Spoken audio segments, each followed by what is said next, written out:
반갑습니다. 한 주간을 시작하는 월요일입니다. 한 주간 매일 말씀으로 새날을 열어갑시다. 이제 아론은 죽었지만 이스라엘 백성은 약속의 땅을 향하여 나아갑니다.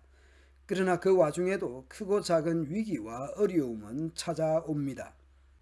가나안 왕 아랏이 이스라엘을 공격하여 몇 명을 사로잡아 갔습니다. 그러자 이스라엘 백성이 여호와께 이렇게 맹세했습니다. 여호와께서 우리를 도우셔서 이 백성을 물리쳐 이기게 해주시면 저들의 성을 완전히 멸망시키겠습니다. 쉬운 성경에서는 완전히 멸망시키겠습니다. 개역개정에서는 다 멸하리이다. 표준 세번역에서는 전멸시키겠습니다 라고 번역하고 있습니다. 이것은 히브리어 아람이라는 단어를 번역한 것입니다. 훗날 여리고를 진멸할 때에 이 단어를 같이 사용했습니다. 마치 모든 것을 멸하여 하나님께 바치듯이 전적 파괴를 통한 봉헌인 것입니다. 여호와께서는 이스라엘 백성의 말을 들어주셨습니다. 그래서 이스라엘 백성이 가나안 사람들을 물리쳐서 이기게 해주셨습니다. 이스라엘 백성은 가나안 사람들과 그들의 성을 완전히 멸망시켰습니다. 헤렘, 진멸을 한 것이죠.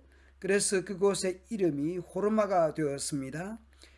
민수기 14장에서 가나안 정탐꾼 보고 이후 불신앙적인 이스라엘 백성들은 광야에서 떠돌도록 했습니다. 그런데 그제서야 전쟁을 하러 나가겠다고 합니다. 승리하지 못하고 실패할 것이라고 경고했습니다.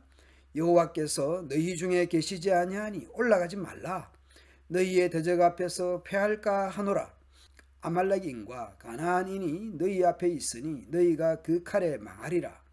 너희가 여호와를 배반하였으니 여호와께서 너희와 함께하지 아니하시리라. 그런 경고에도 그래도 올라갔다가 패하여 호르마까지 후퇴했습니다. 바로 그 장소가 오늘 21장의 호르마입니다. 14장에서 실패와 패전의 장소였던 호르마가 승리의 장소가 되고 있습니다. 반전의 장소, 역전의 장소가 되고 있습니다. 이스라엘 백성이 호르산을 떠나 홍해로 가는 길을 따라갔습니다. 그 길로 들어선 것은 에돔 나라를 돌아서 가야 했기 때문입니다. 하지만 백성은 참을성이 없어졌습니다. 그들은 하나님과 모세를 원망하며 이렇게 말했습니다. 왜 우리를 이집트에서 데리고 나와서 이 광야에서 죽게 하는 거요? 여기에는 빵도 없고 물도 없어. 이 형편없는 음식은 이제 지긋지긋하오. 출애굽한 지 얼마 안 되어 앞에는 홍해, 뒤에는 애굽 군대가 쳐들어올 때에 그렇게 원망했었죠. 이 광야에서 죽게 하느냐. 민수기 14장에서 가나안 정탐꾼의 불신앙적인 보고를 들은 후에도 비슷한 극단적 불신앙적인 발언을 서슴지 않았습니다. 애굽 땅에서 죽거나 이 광야에서 죽었으면 좋았을 것을 어찌하여 여호와가 우리를 그 땅으로 인도하여 칼에 쓰러지게 하려 하는가? 약속의 땅에서 죽게 하느냐 하는 것입니다. 좀 힘들기만 하면 애굽에서 죽어야 하는데 광야에서 죽어버려야 하는데 그러고 있습니다.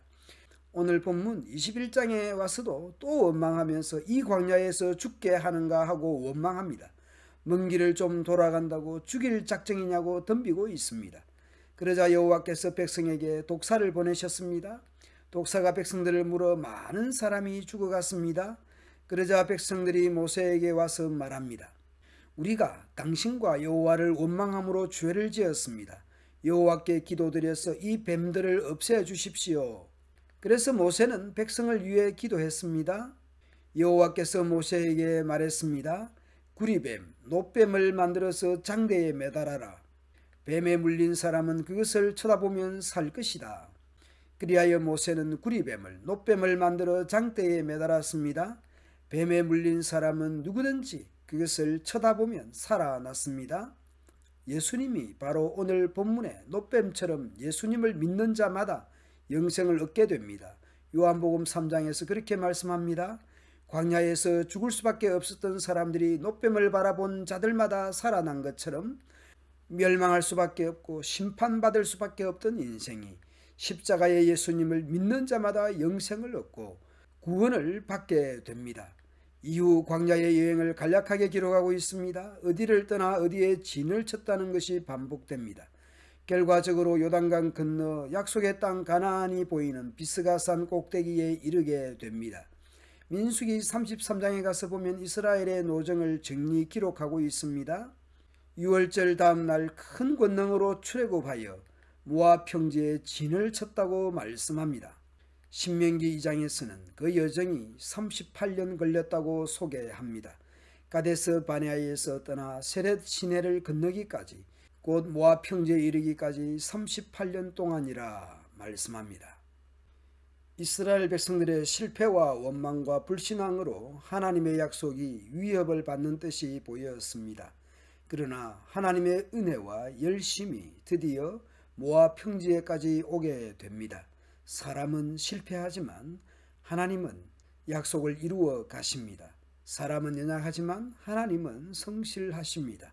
사람은 원망하고 불평하지만 하나님은 은혜로우시며 오래 참으시는 분입니다. 오늘도 연약한 우리 자신을 의지하기보다는 하나님을 의지하고 붙들고 살아갑시다. 감사합니다.